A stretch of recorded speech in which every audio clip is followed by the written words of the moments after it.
Hey guys, welcome back to the channel. And this video I've got another episode of Close But No Cigar. This will be featuring the K-91-II, the FV215B and the Grom. So as always with Close But No Cigar, it's one of those where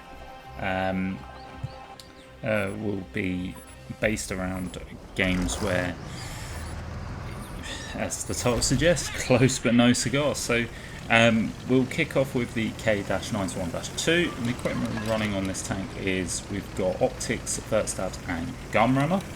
On the perks running born leader, rapid reload, 6 sense, steady aim, snapshot, situational awareness, camouflage expertise, run and gun and silent driving. And we're on live oaks here. I think we're top tier, so promising sort of start with terms of matchmaking. Yeah, this tank isn't actually too bad. I think this is a video that I was a bit of gameplay when I was trying to do some replays of Tank of the Month. So I think it was Tank of the Month back in October or November. So not so long ago, sometime last year, this ran as Tank of the Month, and yeah, because let's say this is a replay that got stored in the archives because it was fairly close. So we decided to come to the town. I've sort of come to the town. I wanted to sort of maybe sort of spot the cross if possible. Anybody sort of camping on the hill. And I've come to the town as well because I've wanted to get some vision on that hill where that enemy light tank is, because 9 times out of 10 there will be a lot of TDs there, sat there camping, waiting for tanks like myself to cross where I have done. The town is now sort of getting filled up with with sort of enemies, and I am taking a little bit of damage here, which isn't ideal. I always like to save my hit points for the end of the game, but we've got to make something happen. And again, I'm sort of here. I am sort of creating a bit of vision, getting some shots into tanks that are crossing. Unfortunately, we get caught up on a bit of debris there, which doesn't help. Support-wise, it's a bit, we've got a heavy tank coming towards us. The light tank's sort of straggling around, and there's another heavy and a medium that are sort of sitting on E1, E2. And ideally, could have sort of done with them sort of coming in and supporting us in town, because sitting at the back there's fine.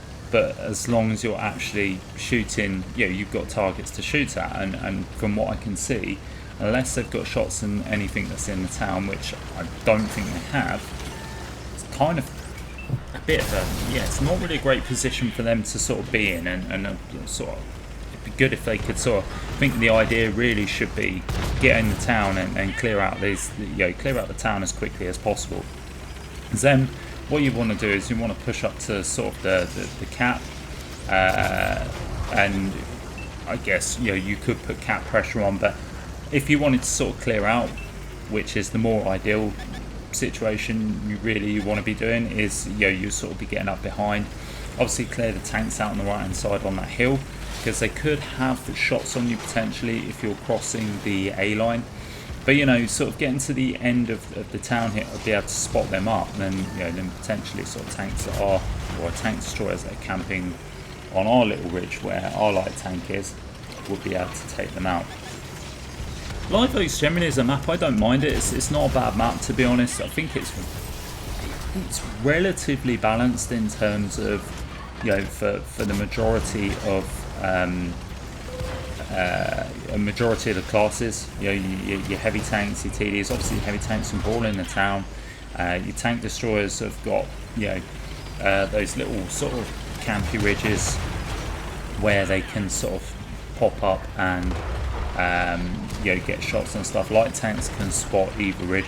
Majority of the play is mainly around the sort of E1, E2 and sort of C5, C6 area, as well as the railway line. Obviously, if you've got hold down tanks, they can sort of play on that position there. So yeah, Live Oaks isn't too bad. I think it's a fairly good map for most classes, if I'm honest. So anyway, back to the gameplay. We unfortunately took a hit off artillery, which has put we're down to pretty much a 2-3 shot now, which is, you know, quite frustrating if I'm honest. And I can see artillery where our light tank is going in and putting some shots in. Numbers are still even at this point, although, you know, the red team are 2 tanks up, and I am starting to sort of focus on tanks that are crossing towards the town now, because they've taken out the railway line and they're coming up behind us. And this is what I'm talking about. This is how live oaks kind of is. It's a bit of like a circular map. You know, whoever wins a flank can then just sort of push on and push up behind. So it's one of those maps that is a little bit sort of like circular. We're getting rushed by the Chinese tier 6 tank destroyer, and we've decided to sort of go frontally, and we are starting to bounce now, which is good. To be suspected, you know, tier 6 tank destroyer trying to sort of pen the front of a tier 8. Good luck with that. Now we're getting shot from TS-6 on the left hand side, but unfortunately we are kind of, I mean, the other flank has pretty much fallen, but you know, it's still even numbers. I am on 339 hit points, so again, pretty much a 1 or 2 shot to most of these tanks. I might be lucky in the actual fact that I'm just a 2 shot to any tier 7s, maybe a 3 shot to tier 6s, but overall our hit points isn't looking healthy. I'm trying to see if I can potentially get a shot on any of these guys that decide to poke that ridge there, but the town has been taken, and unfortunately our heavy tanks have been taken out. There's only one heavy tank left, and yeah, I'm not entirely sure where he is. I can't quite see on the map where he is, but him and our light tank are left. And for the record, I don't usually cap, but in this instance I decided maybe if I got in the cap quick enough we could potentially cap this out and get the win. I've had not a bad game, to be fair, you know, 4.1k damage with 5 kills, and I just sort of figured we could potentially get the win. On reflection though, we could have perhaps just, I think if me and the light tank went sort of down the railway tracks, we could have got behind that tier 6 and we could have taken him out, because this is a problem now. You see the tier 6 just pops over, lights us up, takes us out in one shot. So maybe capping just wasn't perhaps the best option. I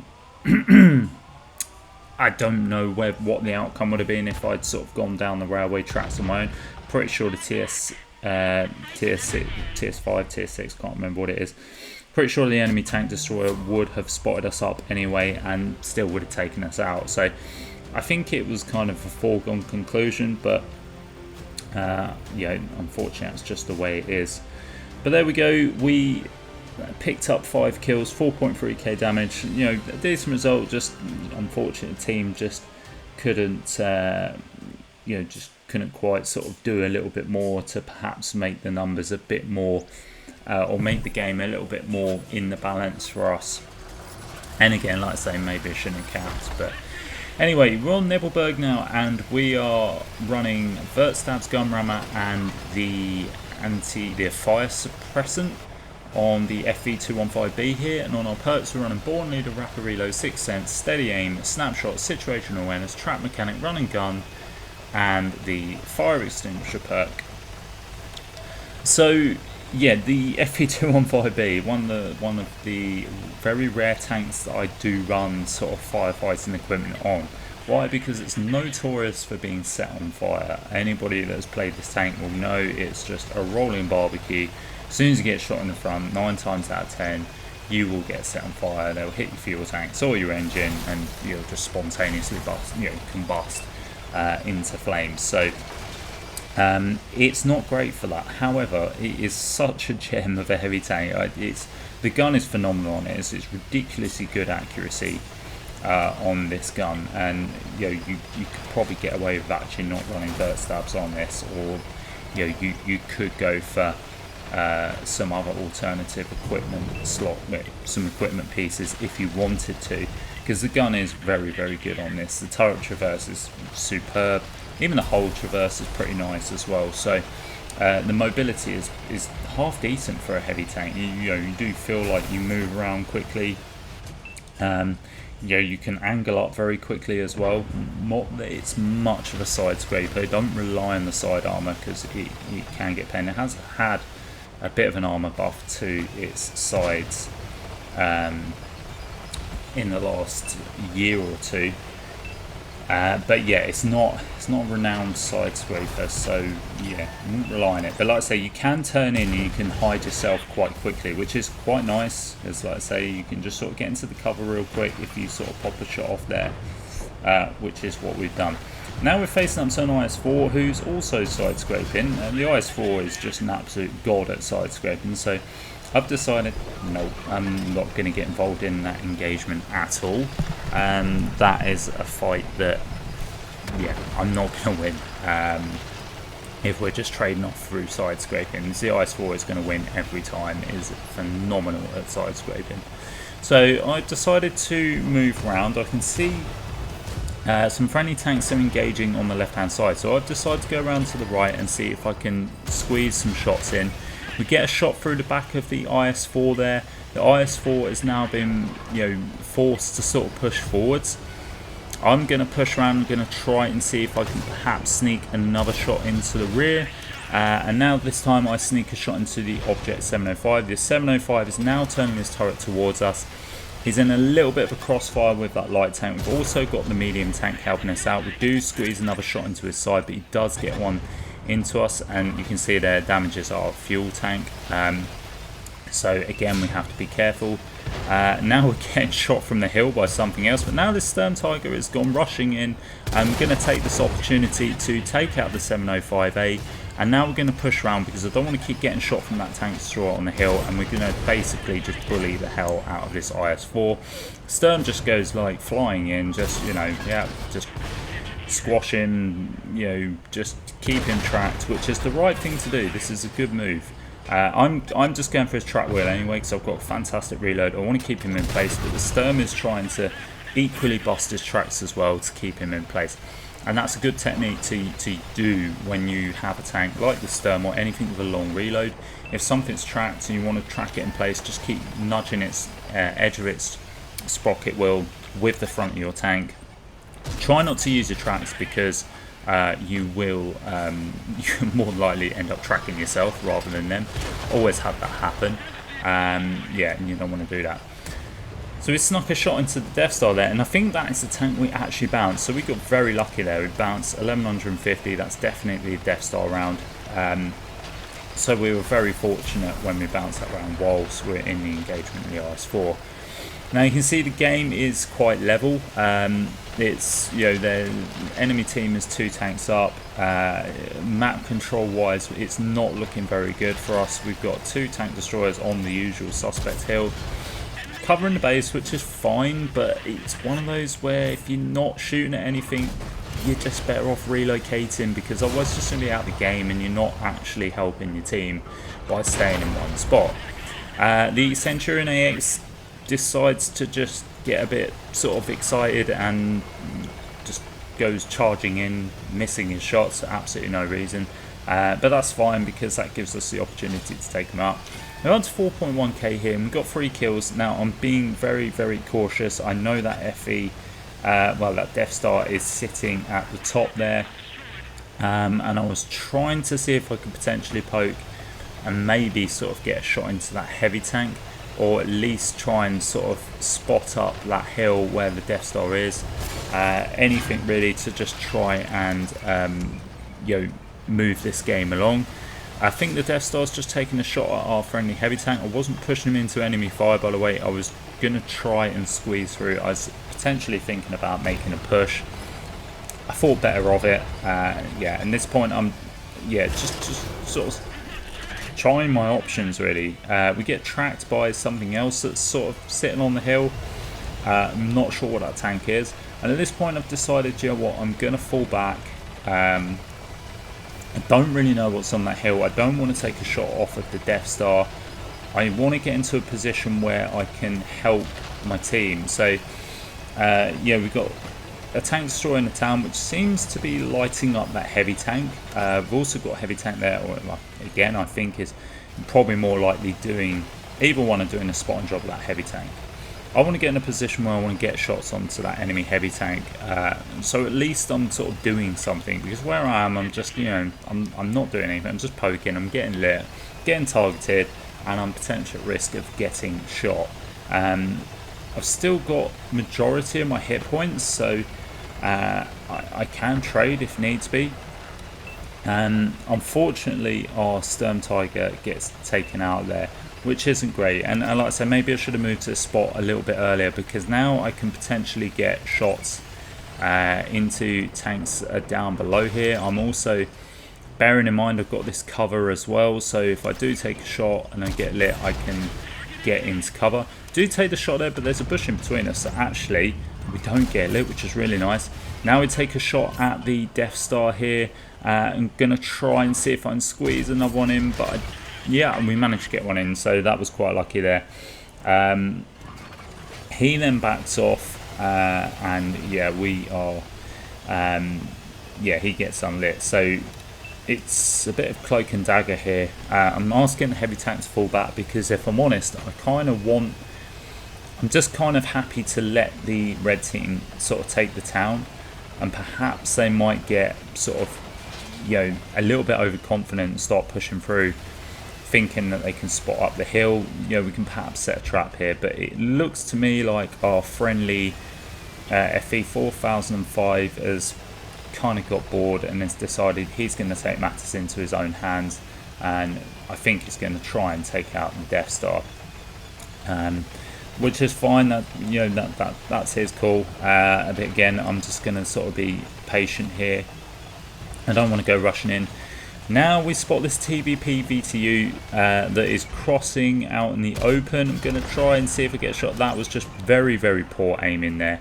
Now I'm going to try and see if we can squeeze a shot, and we do get a shot into his track wheel, tracking him in place, but he has managed to fix it. Now we're getting lit up there. The T-30 comes around the corner in the middle there and squeezing the shot. See, that's what I'm talking about with the fantastic accuracy there. And we bounce a shot off the TVP. Just backing up, because again, I'm not sure what's on the left of me. That's the TVP, I think, tracking us in place. So again, yeah, again we get tracked. Unfortunately, our heavy tank and our FV215B get taken out, and at this point it'd just be nice to, I don't know, I was just sort of hoping that my TDs could, I don't know, give a little bit of, or I was hoping they would give a little bit more support at the start. Now I'm getting spotted and targeted here, which says to me something has moved up on our, near our base, up on the hill there. And I'm asking for TDs, they're going to have better camo than me.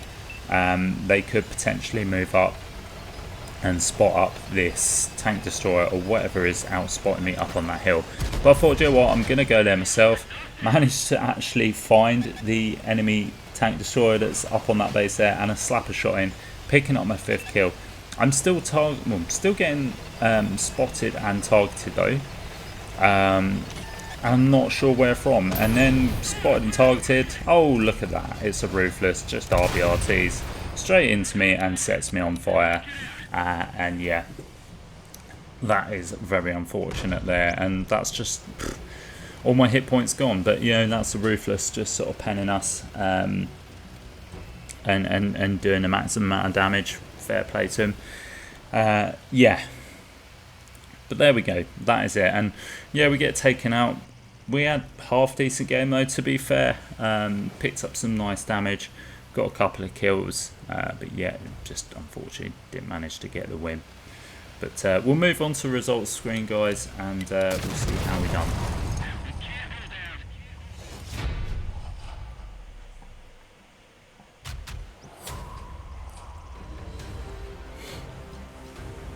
So there we go. We didn't get the win, unfortunately.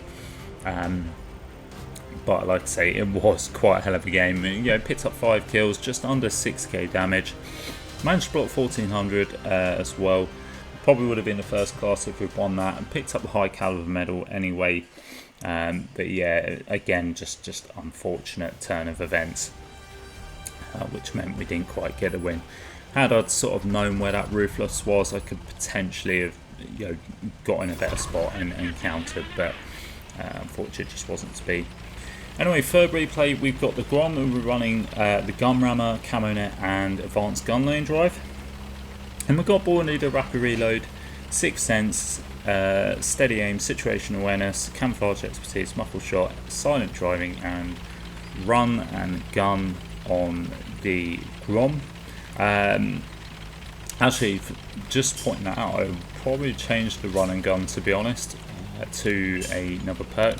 I don't think that is going to actually be beneficial for this tank, because you're a turretless tank destroyer, so you shouldn't really be moving anyway when you're taking a shot. So it's probably worth taking that off and putting on maybe another camouflage perk. This is obviously a crew that I've sort of borrowed from another tank, slapped in this one and not correctly set it up properly, so apologies for that. Yeah, lesson learned, change that perk for something else. But anyway, back to the replay. So we're on Erlenberg here, and we're top tier, and yeah, I've noticed that there's a couple of tanks on the right hand side, but in all fairness, I'm going to move into the middle and I'm going to sort of try and see if I can get some shots on tanks that are camping on the other ridge. This is sort of, this is a play I usually like to make. You can see we catch out a KV4 KTTS crossing there, and we get a shot into the side of him. I'm not gonna lie, the Grom fast became one of my favourite tank destroyers to play. It's just ridiculously filthy. It's a very strong tier 8. I wouldn't say it was broken. I would say it was slightly overpowered. Yes, it does have its limits. You've got your 5-degree yaw limit on your on your gun arc there. The accuracy can be a bit trolly, however, but it can surprise you. You can pull off some shots that you'd be like, that should never have hit, but it does happen. But equally, you get shots aimed in that just derp, or you snap some shots that that do just derp. So flip side of the coin, its mobility is okay. It's not the quickest tank destroyer, but its mobility isn't too bad. But yeah, it is definitely a strong tank. I think definitely a strong tank destroyer, and it slaps hard.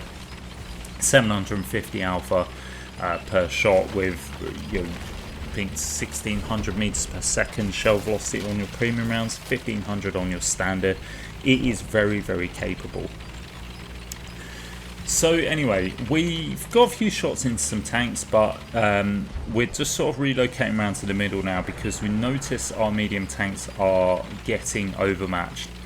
The problem with Erlenberg in the middle here is it's hard to get yourself a clean shot. And with the Grom, I want to be fully aimed in before I take the shot, because again, I know how trolly the gun is and I know it'll miss. Shots like that was just poorly aimed, but if I'd moved to the left, the bloom would have gone out, probably wouldn't have hit anyway. Now pay attention to that, because that's the Object 416, and that guy will come into an important role later. I won't spoil it. But yeah, so we missed a shot on that Object 416, and we're going to try and see if we can potentially get a shot on that SU, but that SU then just ducks out. Now we're just going to try and see if we can get a shot onto any enemy tanks that are crossing. See that Tiger 1 pokes up on that ridge there. Our friendly mediums have now been taken out, and yeah, the scores are looking a little bit uneven now. The red team are 3 tanks up. We're going to move around to see if we can get in a position where we're sort of playing off that tank destroyer that has just been taken out. We do get a shot into that AMX 50-100. Now we're going to try, well, we was going to try and see if we could get a shot into that Tiger, but he's just gone unspotted. So I need to move back now. And what I'm going to do is essentially I'm going to play off of this tank destroyer on the right hand side to us.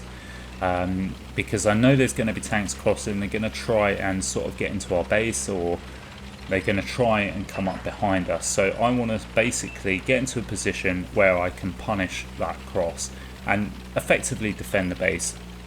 And like I say, I'm doing that, I'm playing off of this IKVB, because the IKVB is in a position where he's going to spot them up first, which he does, and he gets a shot into that Tiger 1. And now I'm going to poke up here.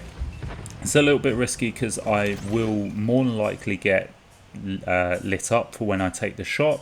Trying to aim the shot on the SU-101 there, but the IKV takes him out. Then the Tiger pops up. That Tiger must have had next to no or a rubbish crew, because theoretically I think I should have been lit there when I took that shot, but I wasn't, so I'll take that. We picked up our third kill there, and we've got 2.9k damage. And now I'm asking the IKV to cover me. I've got full hit points, and my plan now is to basically push up, get underneath their ridge, maybe try and spot. But I've also noticed that there are our friendly heavy tank and our tank destroyer on the right hand side are being pinned down by something. Now that might be the Object 416 that's keeping them lit and potentially staying unspotted, and you see the Object 416 does get lit up there. So I want to try and move up to this ridge so I can either get some shots into that Object 416, or I can light up the ridge, get some shots off. And you see here, we've seen this enemy tank destroyer, no problem, we take a shot and it slaps in. Like I say, I let the gun aim first as much as possible before I get the shot off. And yeah, we take out that tank for our 4th kill of the game, up to 3k damage. And now, yeah, now I'm just wanting to sort of, like I say, get into a position where I can start making a little bit of a difference in this game. Maybe light up some tanks. We see as Chiri is trying to go in on our tank destroyer there. Again, letting the gun aim, and we get a lovely fire there on that tank, and we take him out. Unfortunately, our friendly tank destroyer does go down, but luckily, yeah, we managed to take out that Chiri. Wasn't much of a dangerous tank to us, but again, it's just another tank that isn't spotting us up, that isn't potentially getting side shots onto us. See a tracer round come from the hill there, so I know there is something back there. It's so obvious that there's going to be the number of tank destroyers that are left in the game. They are going to be on this ridge, and potentially the 416 as well. I'm moving in, and I just like to say, I want to get spots. I want to sort of try and see if I can light these guys up, so at least our tanks can potentially get some shots in. If they're one shot, I'm going to try and take them out. See this Object 416 here, and I've got like the slimmest of shots, but I just don't, I've got no shots at all, but the slimmest of shots I had, I wasn't fully aimed in, and I just didn't want to prepare to take the shot and miss the shot, because then I'm on long reload. I have the, there's potential that I'm going to get lit up as well, more than likely. We do sneak a shot into that Yag Tiger there. Unfortunately, the Object 416 manages to get a shot into us. Now I see this Grom that is on 214 hit points, and at this point I need to get rid of this Grom, because I know how, we know how good the Grom is, we know how hard the Grom hits, and I just wanted to take out this tank first. The problem is, yeah, I'm on my own now, and I'm against 4 tanks. I could have done with this Grom being dead, if I'm honest. I think if this Grom had died, wasn't in the game, there is a very strong potential that I may have been able to pull this game back.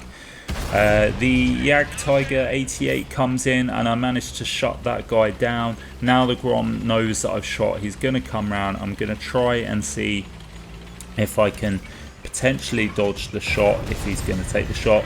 But unfortunately manages to get that shot in. I'm reloaded. I managed to take that shot and take out the Grom. But like I say, I could have really done without taking that shot of damage there, because now I'm pretty much a one hit for this Object 416.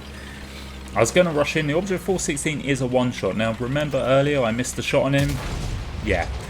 This I completely fumble up. That is a panic mode. Yeah, I just kind of like thought that shot was going to go in. Close range, but it didn't. Poor aim. But like I say, if I manage to hit that guy earlier, there's potential that he may not have been alive by now. So yeah, Really unfortunate. Unfortunately, we don't get the win, but we do come out with 7 kills, just over 5.4k damage. Picking up the first class probably would have been an ace tanker if we'd actually got the win on that game, but yeah, it's just really unfortunate.